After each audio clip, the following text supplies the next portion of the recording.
This is the adventure of Matt the Ice Cube. This is Matt the Ice Cube, and he's the only ice cube in his big refrigerator home.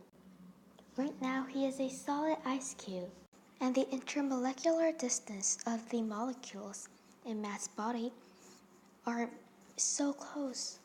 There's no space at all, so the molecules can only vibrate. Right now, since Matt is a solid, he is tightly packed, and he has a definite volume and a definite shape. But since Matt was alone, he became very lonely and decided that he would seek out adventure. He pushed open the refrigerator door and he tumbled out onto the floor. Luckily, he landed on the carpet, so he wasn't hurt. "Yay, I escaped!" he exclaimed. Suddenly, a soft, warm thing picked up Matt. It was a hand. "Oh no!" Matt screamed. The hand slipped him into a hot surface. It was sizzling hot. "Ouch!" Matt yelled. "Be careful!" He was on a frying pan on top of a stove. Matt realized that he was melting. Oh no! The heat and energy from the frying pan was making the distance of his molecules larger, which was why he was starting to melt. It hadn't been even 1 minute, but Matt was almost a big puddle now. "No," he sobbed, "I don't want to melt." But this caused Matt to just turn into a big puddle of water. He was now in the liquid phase. He could slide past, he had no definite shape, but he still thankfully had a definite volume. As time passed, Matt, who was once an ice cube, slowly evaporated into gas. His intermolecular distance was now very far apart, and the molecules could move freely however they wanted to. They had no definite shape and no definite volume.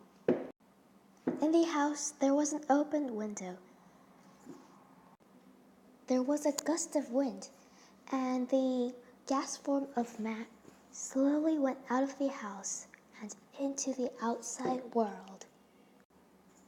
The gas slowly went up and up and up into the sky, and it became a cloud. It went up to the sky because the sky was colder than the earth, than the ground.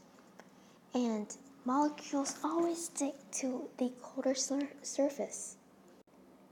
As I mentioned before, it was cold up there in the sky, so Matt's energy was taken away. This caused Matt to turn back into a liquid, and it rained again.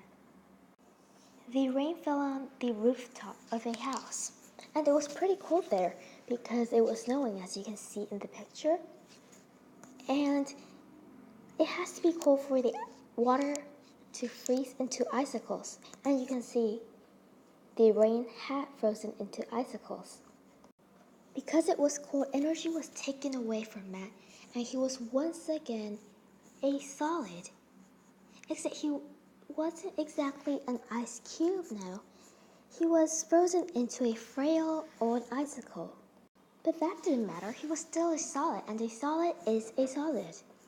He thought about his adventure and how he had melted into a liquid, then evaporated into a cloud, then condensated back again into rain. Then it froze or solidified back into a solid. He realized that he had gone through all states of matter and all of the phase changes. This had been a great adventure. And here are the credits. Thank you for watching.